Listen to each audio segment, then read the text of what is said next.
ಈಗಾಗಲೇ ಇರಾನಿನ ಸಂಬಂಧಪಟ್ಟ ಹಾಗೆ ಖೊಮೈನಿ ಭಾವಚಿತ್ರ ಹಾಕಿದ್ದನ್ನು ವಿರೋಧ ಮಾಡಿದ್ದೀವಿ. ಕಮಿಷನರ್ಗೆ ಅದನ್ನು ತೆಗೆದು ಹಾಕಬೇಕು ಅಂತ ಹೇಳಿದರೂ ಕೂಡ ಒಂದೇ ಒಂದು ಭಾವಚಿತ್ರ ತೆಗೆದಿಲ್ಲ. ಸೊ ಈಗ ಮತ್ತೆ ನಾವು ಹೇಳಿದರೂ ಕೂಡ ಯಾವುದೇ ಬದಲಾವಣೆ ಆಗಿಲ್ಲ. ನಮಗೆ ಮುಖ್ಯವಾಗಿ ಈ ಭಾವಚಿತ್ರದ ಹಿಂದೆ ಇರುವಂಥ ಮಾನಸಿಕತೆ ಏನು, ನಾಳೆ ಇರಾನ್ ಮತ್ತು ಭಾರತದ ಮಧ್ಯದಲ್ಲಿ ಯುದ್ಧ ಆಯ್ತಂದ್ರೆ ಇಲ್ಲಿಯ ಮುಸ್ಲಿಮರು ಯಾರ ಪರವಾಗಿರ್ತಾರೆ ಅನ್ನೋದು ಈಗಲೇ ಅವರು ಫೋಟೋ ಹಾಕಿ ಅವರ ಸ್ಪಷ್ಟವಾದಂಥ ನಿಲುವನ್ನು ತೋರಿಸಿದ್ದಾರೆ ಅವರು. ಸೊ ಇದು ದೇಶಕ್ಕೆ ಅಪಾಯಕಾರಿ. ಇದು ಇವತ್ತು ಖೊಮೈನಿ ಅನ್ನುವಂಥ ವ್ಯಕ್ತಿ ನಮ್ಮ ದೇಶಕ್ಕೆ ಇದು ಕೊಟ್ಟಿರ್ಬೋದು, ಸ್ನೇಹ ಇರ್ಬೋದು, ಬೇಕಾದಷ್ಟು ಇರ್ಬೋದು. ಆದರೆ ಇಲ್ಲಿಯ ಮುಸ್ಲಿಮರಿಗೆ ಖೊಮೈನಿ ಏನು ಸಂಬಂಧ ಏನು?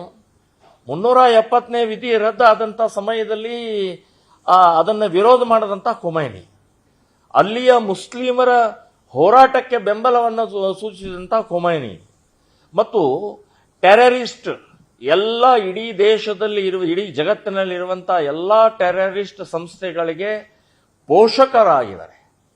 ಹಮಾಸ್ ಇರ್ಬೋದು, ಜೈಸೆ ಮೊಹಮ್ಮದ್ ಇರ್ಬೋದು, ಅಫ್ಘಾನಿಸ್ತಾನದ ಟೆರರಿಸಂ ಇರ್ಬೋದು, ಇವೆಲ್ಲದಕ್ಕೂ ಇವರು ಮಹಾ ತಾಯಿ ಇದ್ದಂಗೆ ಇವರು ಇದ್ದಾರೆ.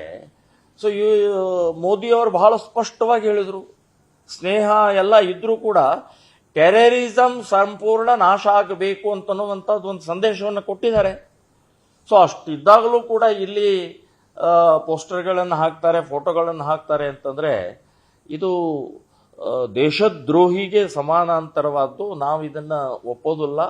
ಹಾಗಾಗಿ ನಾನು ಹೇಳಿದೆ, ನಾವು ಅಫ್ಜಲ್ ಖಾನನ ಶಿವಾಜಿ ಹೊಟ್ಟೆ ಹರಿದಿದ್ದು ಮತ್ತು ಇಸ್ರೇಲಿನ ಪ್ರಧಾನಿದ ಫೋಟೋ ಹಾಕ್ತೀವಿ ಅಂತ ಹೇಳಿದಾಗ ಅದನ್ನು ಹಾಕಂಗಿಲ್ಲ ಅಂತ ಅನ್ನುವಂಥದ್ದು ಈಗ ಸೂಚನೆ ಕಳಿಸಿದ್ದಾರೆ.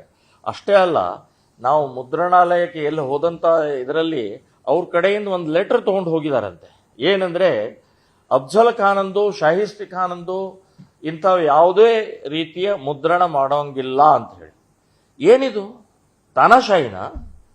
ಅಫ್ಜಲ್ ಖಾನಂದ ಹೊಟ್ಟೆ ಹರಿದ ಇತಿಹಾಸ ಇದೆ ರೀ. ಶಾಹಿಸ್ತಿ ಖಾನನ ವಿರುದ್ಧ ಹೋರಾಟ ಮಾಡಿದ ಇತಿಹಾಸ ಇದೆ. ಹಾಗಾದ್ರೆ ಇತಿಹಾಸನೇ ನೀವು ಮಾಡೋಂಗಿಲ್ಲ, ಓದಂಗಿಲ್ವಾ? ಅದನ್ನು ನಾವು ಫೋಟೋ ಹಿಡಿಯಂಗಿಲ್ವಾ?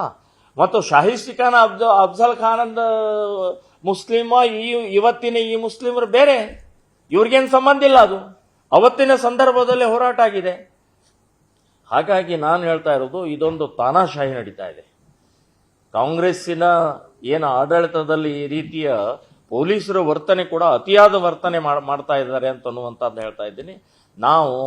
ನಾನು ಹೇಳಿದ್ದೇನೆ, ಈಗ ಇಸ್ರೇಲಿನ ಪ್ರಧಾನಿದು ಮತ್ತು ಮೋದಿದು 2 ಫೋಟೋ ತೊಗೊಂಡ್ಬನ್ನಿ, ಇಲ್ಲಿ ನಾವು ಸರ್ಕಲ್ಗೆ ಹಾಕೋದು ಅಂತ ನಿಶ್ಚಯ ಮಾಡಿದ್ದೀವಿ. ಇದು ಹಾಕ್ತೀವಿ.